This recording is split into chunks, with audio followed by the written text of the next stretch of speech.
Welcome to Empower Your Mindset. This series was created to help people transform fear and anxiety into more peace, purpose, and resilience. Today's guest, we have the wonderful Lauren Shellett K. Fritz. She's an internationally known breathwork teacher, speaker, and the author of Breath Love.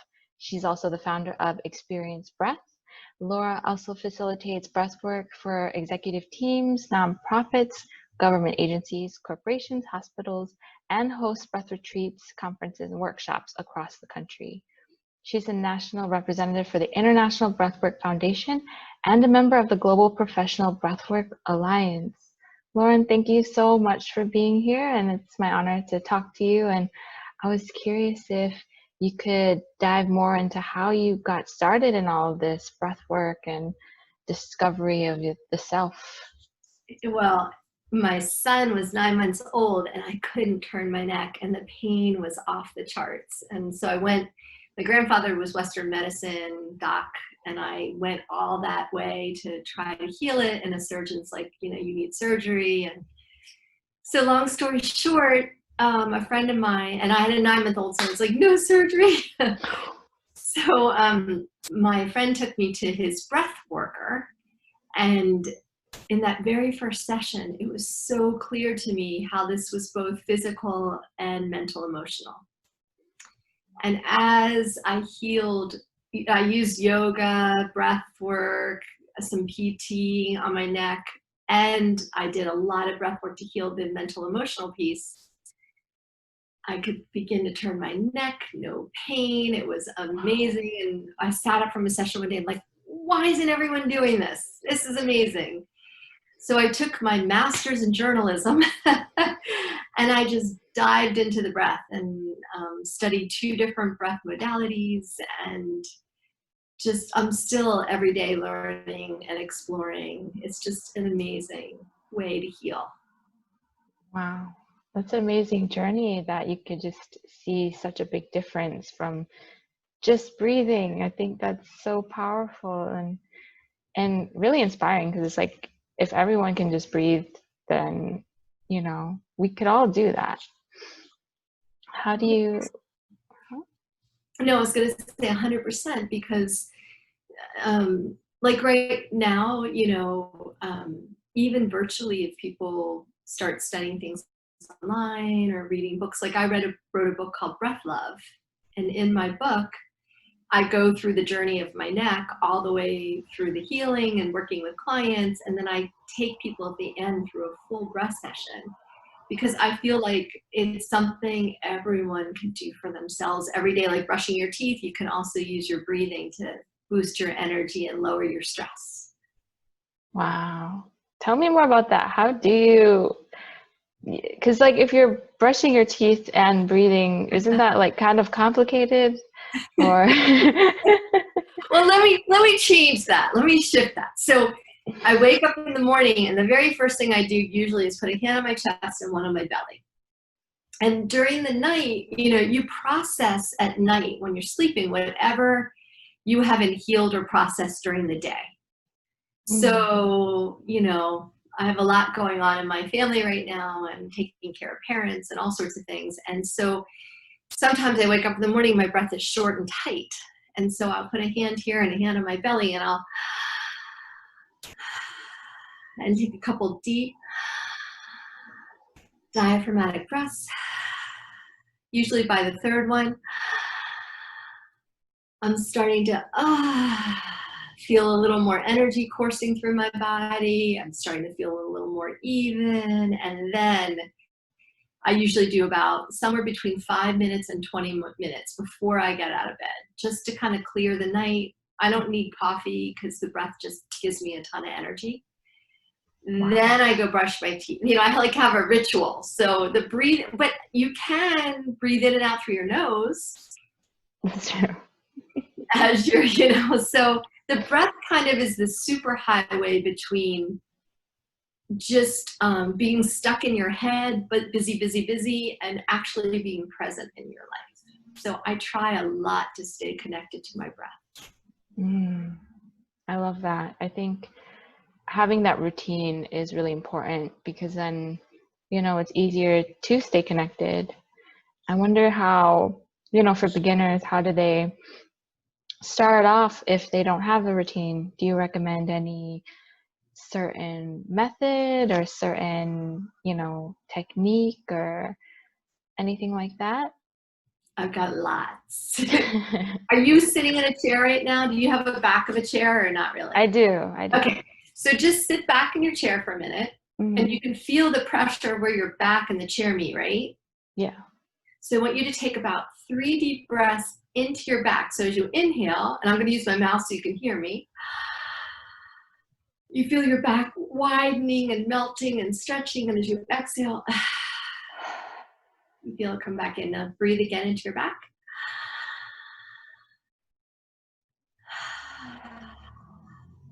And one more.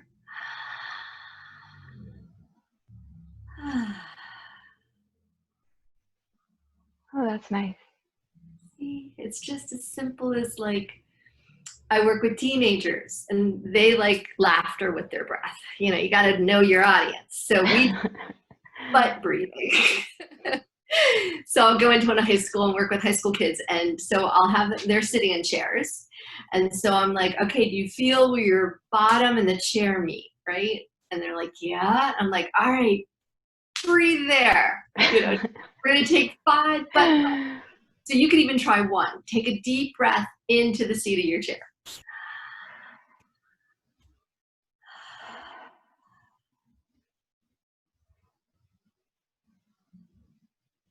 See how it just kind of calms you? You have to take a deeper, slower diaphragmatic breath to get it way down into your seat. Yeah. And it really keeps you kind of grounded and focused on something else.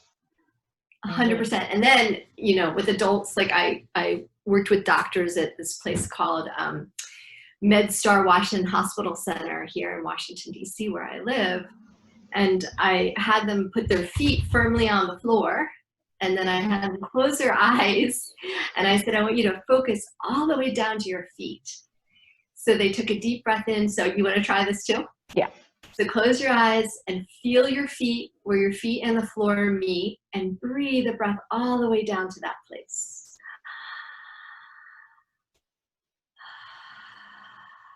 Take a second one there.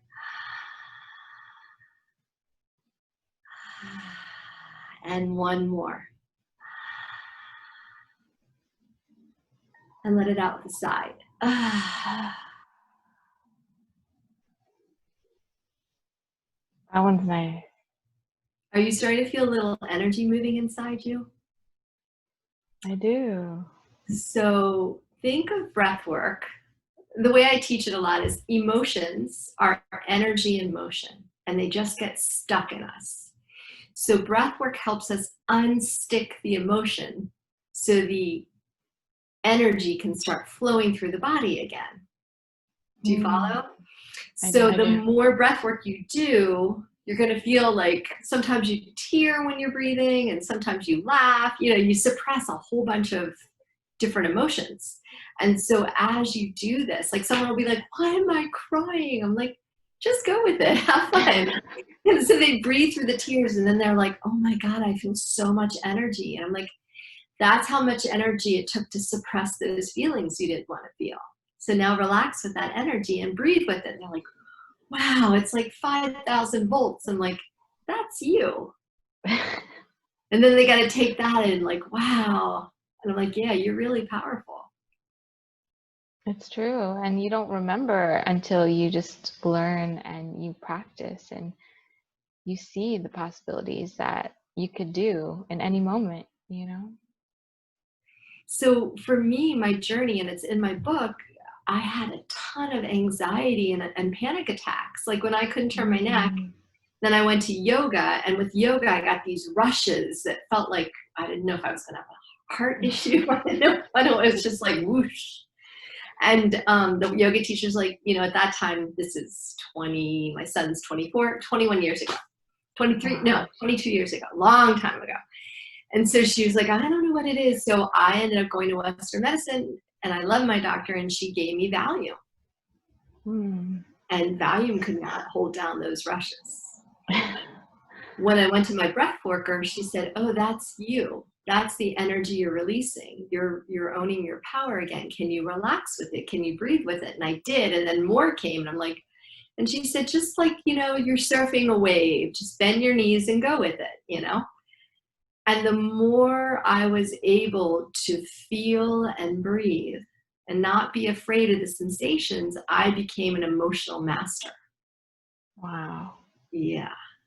And so then I wasn't afraid of what I called a panic attack. I wasn't afraid to feel my energy. And think about it, like anger is just a lot of energy, or go the other direction, like orgasm or orgasmic is a lot of energy. And so some people just close out like bliss and joy and sadness because they don't want to feel.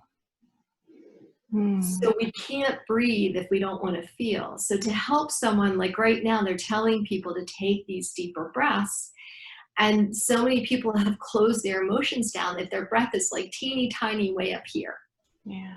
So to open their breath all the way back up is to help them heal and to feel what's there and to release. And you know what I mean? So it takes a little bit to help someone open their breath. That makes sense, especially if it's something completely new and they're not used to it. And I'm curious how, when you're going through different challenges and you have a lot of thoughts going, and would you immediately, what would the process be for you? Would you try to just breathe, or would you try to unpack and recognize the mind, that sort of thing, especially when, especially if you're watching the news a lot or something like that, So well, let's start with something funny. Not funny, but like, I can laugh now. But I was in a grocery store and I was rushing. And this is years ago when my kids were little, and my big toe, like I went right into one of those wooden fruit crates. Oh. And I heard a voice in my head say, practice what you preach. And so I thought the pain was going to knock me out, but I'm like, all right. And there I am in the grocery store.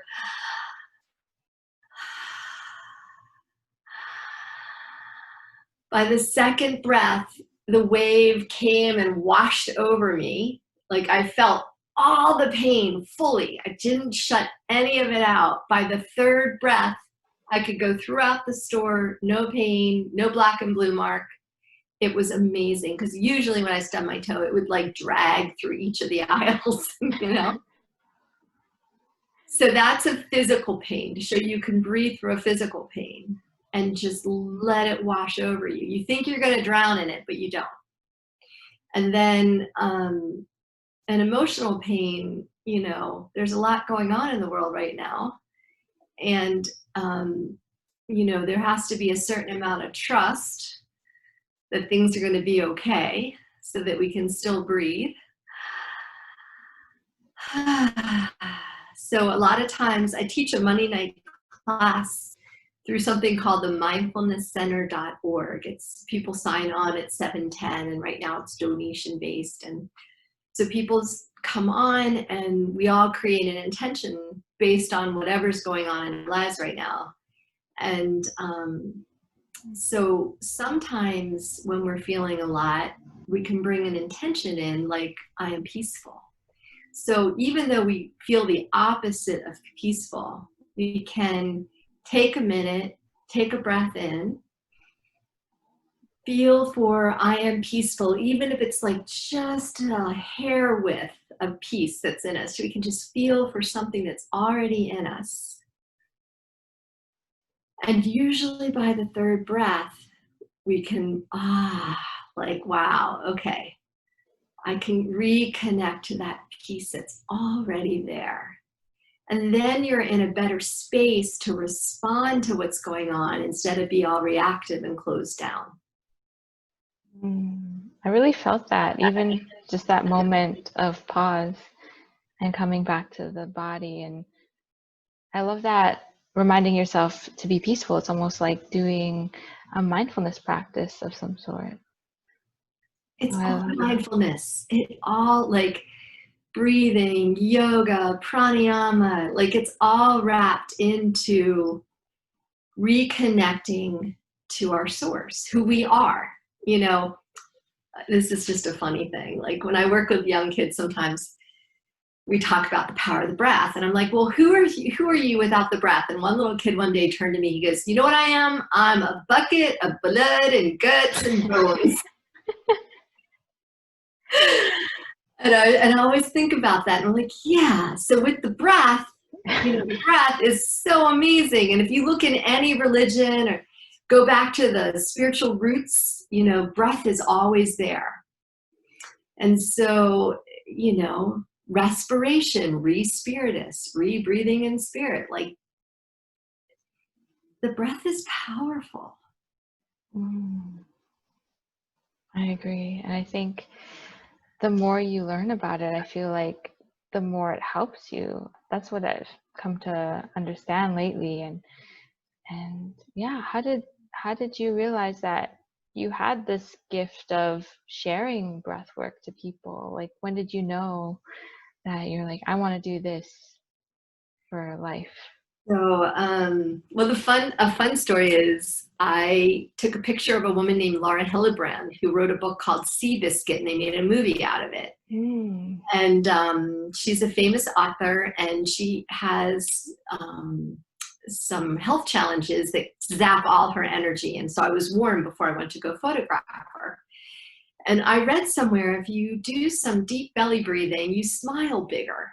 So I just got to her house and I knocked on the door, and she just looked very low energy. And I'm like, all right, tell me what you want this picture to exude. And she's like, power and sexiness and strength. And so I'm like, all right. So like she got her put on like a white shirt and unthing, and I shook her hair and I took her out front, and I'm like, we're going to breathe through this thing because I heard it's going to do some cool things for you. So we breathed through the entire photo shoot. And at the end, she turned to me and she said, this is the most energy I've had in years. Wow. And then later she told me she got like all sorts of marriage proposals from the photo, from that picture. What? So the breath, I should have known right then and there that that's what I'd be doing. Breath marriage proposal. Yeah, look, if that's what you're looking, it just, for me in my life, it took me from victim to hero. Like I didn't need anyone to fix me, or I think I was always reaching and looking out, and and all of a sudden I had a way to turn within and reconnect to my strength and hear my wisdom and find my joy. And I was like, why, I want everyone to have this gift. So, so I would breathe people on airplanes or pregnant women in grocery stores. I was skiing one day and a woman had a really nasty spill, and I skied up to her, and until the medics came, I told her I teach breathing. Can I put my hand on your belly? And she said yes, and she could barely talk, and by the time the medics came, she was laughing. Wow. So, even if I didn't know I was going to take breath this far, I should have just kept following all the little love notes from the universe saying, this is what you're going to be doing. That's awesome. I think that reminds me of like other people's stories too. And they mention just listening for the clues, right? Like what you're meant to do leaves clues behind. And that's really awesome that you were able to see that thread eventually. It was amazing. And, my family, like once this started working, I was like, what else works? My son, he was like 7 years old and had the flu, and I brought a shaman in to work with him. And like, every time along the way, like, parenting is a hard job. And so I was like, well, I was able to say to them, look, I messed this one up. I'm so sorry. Let's just breathe together. And so we would take 10 breaths together, and then we would just hug, because they're like, oh no, I was wrong too. And, the breath gave us a way to reconnect when we got caught up in our stories. I think that's really important because it's easy as humans to do that. I think society kind of doesn't teach us those tools to calm the mind and realize, like, no, you don't have to be going all the time. You could just pause a little bit, and People don't think also, like, the very first breath you take also, and when you just said what you said, it just dinged this little image in my head of, like, so when I was born, my mom, they gave her so many drugs they couldn't wake me. Like, I got, when you're a baby, you release the chemical and you get the process going, and I'm whatevering, and she gets to the hospital and they drug her up. And so they pulled me out with forceps, and I didn't wake up for hours. wow. So my first breath was like, life is hard, and then you just need to numb out, because that's what I did. I numbed out because they drugged me, So when things get tough, you just numb out, and someone needs to help you, right? So I had to re-groove my record. Think of, like, a record groove, like you have to, like, put that foundation as, I can do hard things with a smile and with ease. Mission is possible, and so for me, it's been a life journey, just shifting those early messages. I love that. Mission is possible. That's really awesome, because I think the more you tell yourself these things by practicing things that are nourishing, it becomes real. And yeah, I just want to learn more about how you bring more peace and joy into your life through breath work. Did it give you that space for it to come in, or did you kind of have to create it now that you knew how to find calm? So once again, it's really easy when there's challenges in your life. Like, my mom last year had a massive surgery, and a couple times I wasn't sure if she was gonna come through, and then it was a very big journey to get her home, and a couple times the story brought me down a very sad spiral of, like, what would it be like to lose my mom, instead of being present where my mom's okay and she's here. And so I would have to sit in the hospital and fold my arms over my belly, and you could try that too. You just put your arms over your belly, and then you breathe into the arms. So your arms go out on the inhale, back in, till I could reconnect to my joy and my wisdom and get present. And then, maybe about 2 or 3 minutes in, my smile would return, and I could go back in the room and see my mom and feel her strength. And so then she could feel and see her strength, right? Because people look into us sometimes to see their unbroken pieces. So I connected to my own unbroken pieces. I connected to my joy, and then I could smile with the nurses, and I could laugh with her, and I could stay present. And so in life, we're gonna, things just come up. And so for me, the Dalai Lama once said, I'm like it's not like things don't happen. He said, but I'm like bamboo, I go down, but I pop right back up. And so that resiliency, breath work brought me that resiliency, that, like, even if something's really emotional or my feelings really get hurt, I can get to this place again where something that could knock me out 20 years ago for 5 days, it takes a couple breaths to bring me back up. Does that make sense? Yeah, it makes a lot of sense. And I think it takes a lot of time does it take a lot of time to actually cultivate a practice where it becomes automatic?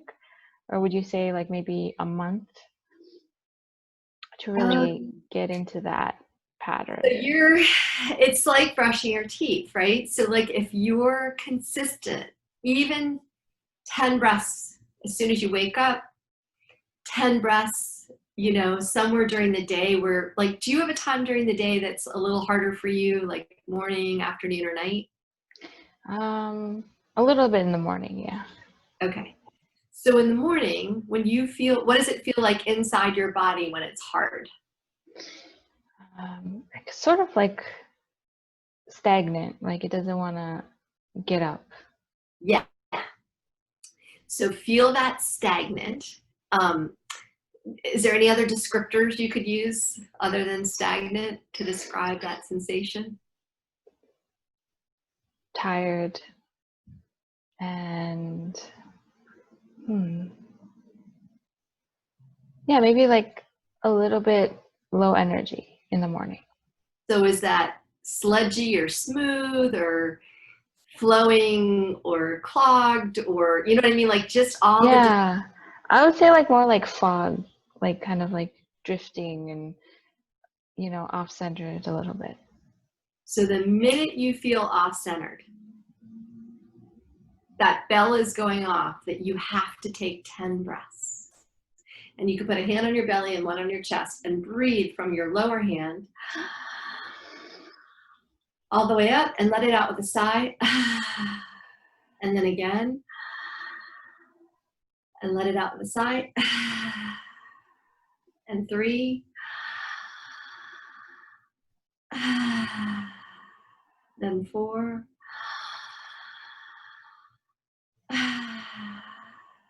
5.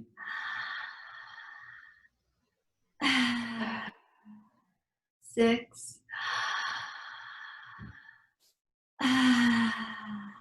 7.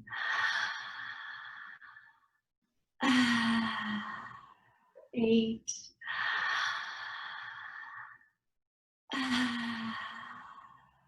9.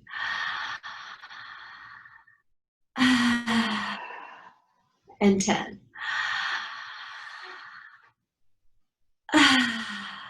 Now close your eyes and feel.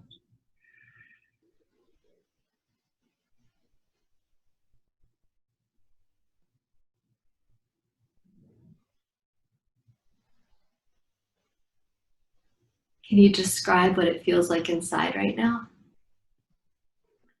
It's pretty grounded, but it also feels like little particles moving. Moving is the opposite of stagnant, right? Yeah, I love that.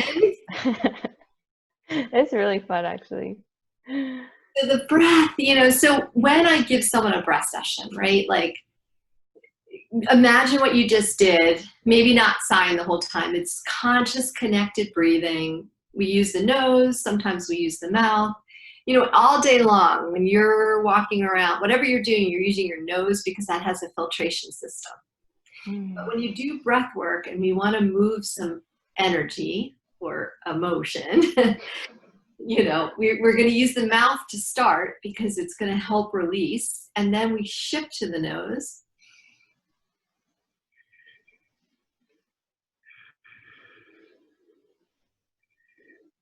It's this conscious, connected, circular breathing. It creates this engine.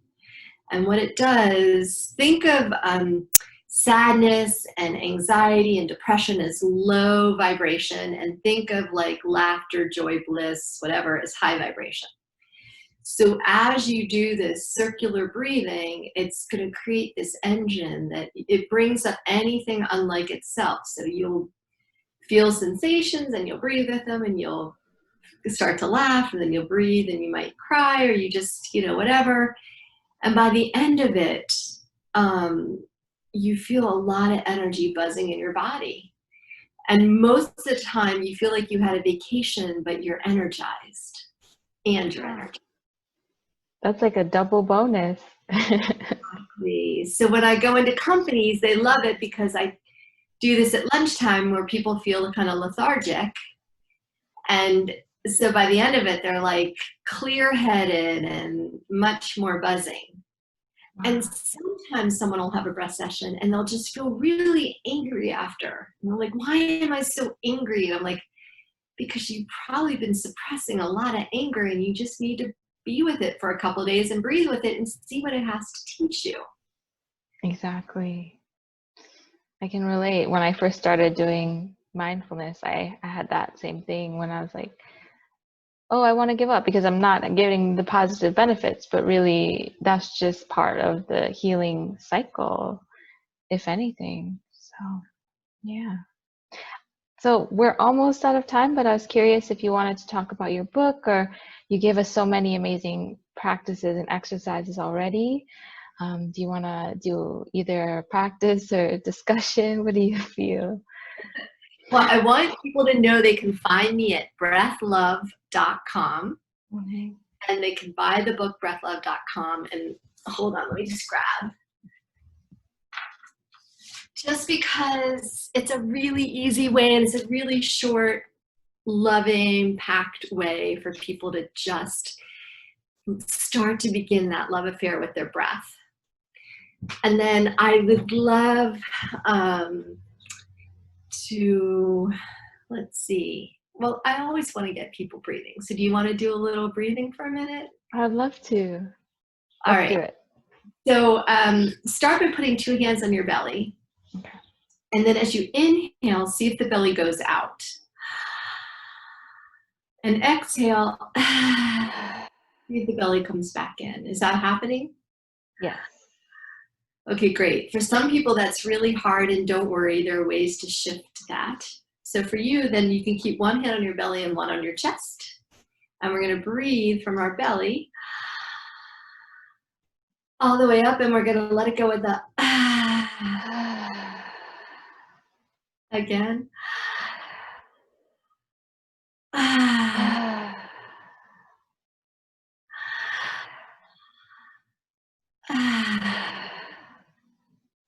See how your smile's already getting wattage?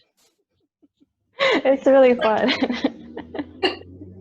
So the reason I'm making noise with you is I believe that sound, movement, and breath do a tremendous amount of, they're like your healing go-tos.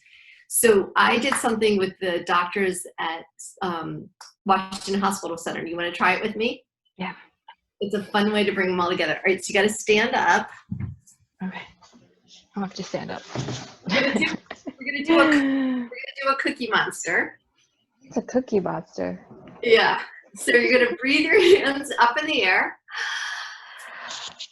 and you bring it down with a.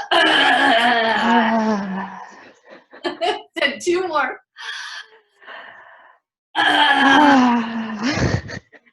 And 1 more.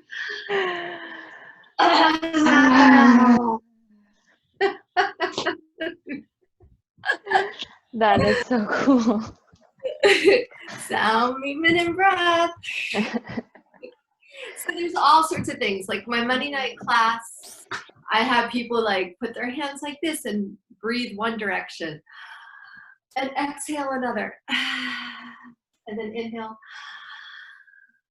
exhale,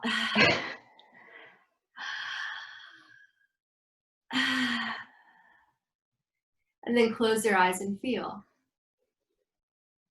And I really help people get comfortable with feeling sensations, because a lot of the eating, drinking, shopping is about avoiding feeling. So if you're not afraid to feel, you have more in the bank, you know. And so I guess warm-ups. So there are different ways. Like you could do this at home too. You grab one wrist and pull it over, and then you breathe into your side for 2. And again. And then switch. And again. And you bring your hands down and you feel again. Is the breath getting a little lighter? Yeah. That's fun. So usually with my classes, we do warm-ups, we create intentions, and then people lay down and do a half hour to a 45-minute full breath session. And so I can't quite do a breath session with the little time we have, but I wanted to show you ways that people could warm up so they could do it themselves. You know, even if you've been on the computer and you pull back and you feel the tension in your arms, and you breathe into that tension.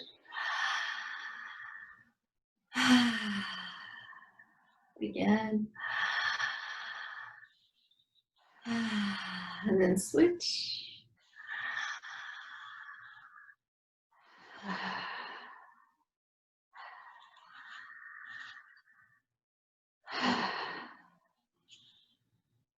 Wow. I love that you can just be so creative, and it seems like the possibilities are endless almost in this breath work. They are, like, and there's so many different kinds of breath work, like I studied integrative and then did transformational, and then I went off with Wim Hof and learned how to breathe into ice up to here. And, and then I went and did my friend's somatic breathing. And, so it is endless. You can connect breath to so many things to help you. It's kind of like it gets the gunk away so that you can just shine. Does that, like you can, Yeah. so you can be truly who you are. And so the more clearing you do each day with water and yoga and meditation and breath work and walking in nature. In my in Breath Lab, I have something called the emergency toolkit. There's 4 things you can always do if you're in a crisis that helps you clear fast. Breath, obviously, breathing to 10 in your belly, drinking water, moving your body. I've taught people how to do wall push-ups or floor push-ups to move their body if they're in an office. And if they can, go walk in nature. Like, even if you can't get into the woods, if you can just walk around trees, it's going to clear you and ground you, and you're going to feel so much better. I love that. And it's so true. I think the more you move your energy, it's like the more things will flow in your emotions, because humans are feeling creatures. And I love that you're reminding people that it's okay to feel and necessary, and it's really beneficial for your life, really. So that's exactly that. You just sliced it into like that perfect little yeah, it's okay to feel. It's okay not to feel good some days, and to breathe with it, and then to let it teach you something, and then it will move. Yeah, I love it. And thank you so much, Lauren. I just wanted to acknowledge you for your beautiful presence and your gifts, and just allowing us to learn so much about ourselves and what we're capable of. So yeah, thank you. Oh my goodness, thank you for shining your light in the world and all that you do. I'm really honored. I'm honored.